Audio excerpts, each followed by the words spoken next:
Good afternoon बच्चों। देखिए आज का हमारा टॉपिक क्या है, मानव संसाधन में निवेश। आज हम लोग जो है मानव संसाधन में निवेश के विषय में पढ़ेंगे।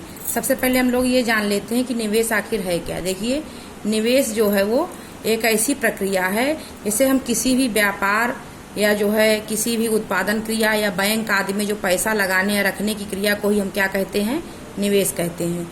मान लीजिए हम कोई व्यापार करते हैं या कोई और उत्पादन क्रिया करते हैं, जैसे मान लीजिए कृषि ही कोई कर रहा है तो उसमें भी एक तरीके से निवेश करना। ये किसान खेती करता है तो वो भी एक निवेश ही करता है, बीज लगाता है, खाद लगाता है, सिंचाई करता है, वो भी एक तरीके का निवेश ही है। तो कहने का मतलब ये हो गया किसी भी व्यापार या उत्पादन क्रिया या बैंक आदि में जो पैसा लगाने या रखने की क्रिया होती है उसी को हम क्या कहते हैं, निवेश कहते हैं। निवेश को हम इंग्लिश में इन्वेस्टमेंट भी बोलते हैं। उसके बाद आ जाते हैं अब मानव संसाधन में निवेश की जहां तक बात है तो मानव संसाधन में निवेश की बात है जिससे भविष्य में उच्च प्रतिफल प्राप्त हो सकते हैं। मानव संसाधन में भी निवेश होता है जो है, और मानव संसाधन में जो निवेश किया जाता है इसका परिणाम जो है भविष्य में उच्च प्रतिफल के रूप में हमको प्राप्त हो सकता है। और लोगों में जो है निवेश किया जाता है वो कैसे होता है, भूमि के रूप में और पूंजी में। जैसे हम भूमि और पूंजी में निवेश करते हैं, जैसे मान लीजिए किसी के पास 1 बीघा भूमि है तो उसने और लेके रख जो है छोड़ दी भूमि, तो बाद में जब उसका दाम बढ़ेगा तो वो भी एक तरीके से क्या है, इन्वेस्टमेंट ही है कि हमको भविष्य में पैसे की जरूरत हुई, हमने उस भूमि को बेचा और हमको पैसा मिल गया। उसी प्रकार पूंजी में निवेश की बात कैसे होती है कि थोड़ी सी पूंजी लगाकर मान लीजिए कोई काम शुरू किया गया और फिर बाद में उसमें जब थोड़ा सा प्रॉफिट हो गया तो और पूंजी लगा दी गई तो काम और बढ़ गया। तो इस तरीके से पूंजी में निवेश करके व्यापार और कार्य को बढ़ाया जा सकता है। ठीक उसी प्रकार जो है ये जो भूमि और पूंजी में निवेश है, ऐसा ही निवेश जो है मानव संसाधन में भी होता है। उदाहरण के लिए हम देख लेते हैं, जैसे एक बच्चा है जिसके शिक्षा एवं स्वास्थ्य पर निवेश किया गया है। मान लीजिए एक छोटे से बच्चे को भी माता पिता पढ़ाते हैं तो उसके शिक्षा और स्वास्थ्य पर जो है निवेश किया गया है और भविष्य में उच्च आय व समाज को बृहद योगदान के रूप में ज्यादा प्रतिफल वो दे सकता है।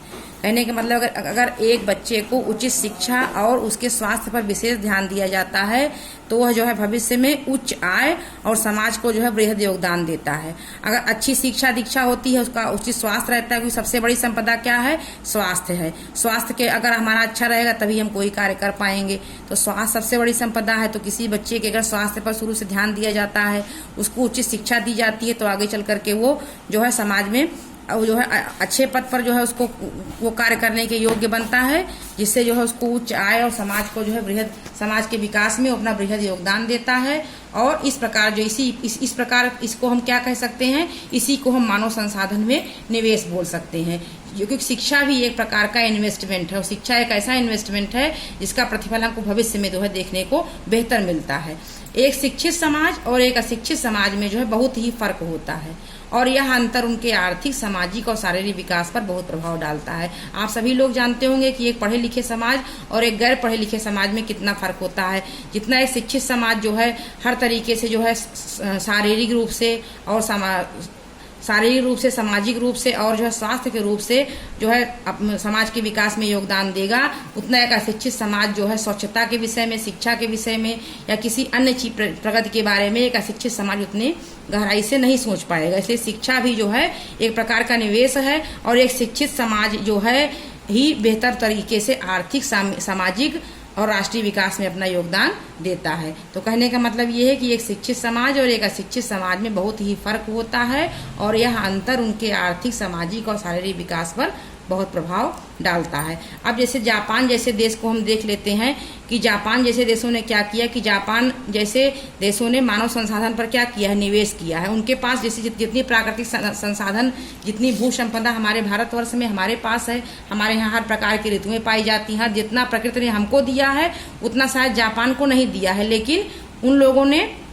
उन लोगों के पास जो है ह्यूमन टेक्नोलॉजी मतलब मानव संसाधन पर उन लोगों ने निवेश किया। उनके पास कोई प्राकृतिक संसाधन नहीं था, फिर भी उन्होंने मानव संसाधन पर निवेश करके वो कैसे जो है एक विकसित और धनी देश बन गए हैं और अपने देश के लिए जरूरी प्राकृतिक संसाधनों का वो क्या करते हैं, जो उनके पास चीजें नहीं हैं उनको वो आयात कर लेते हैं। और उन्होंने धनी और विकसित बनने के लिए लोगों में विशेष रूप से शिक्षा और स्वास्थ्य में निवेश किया है।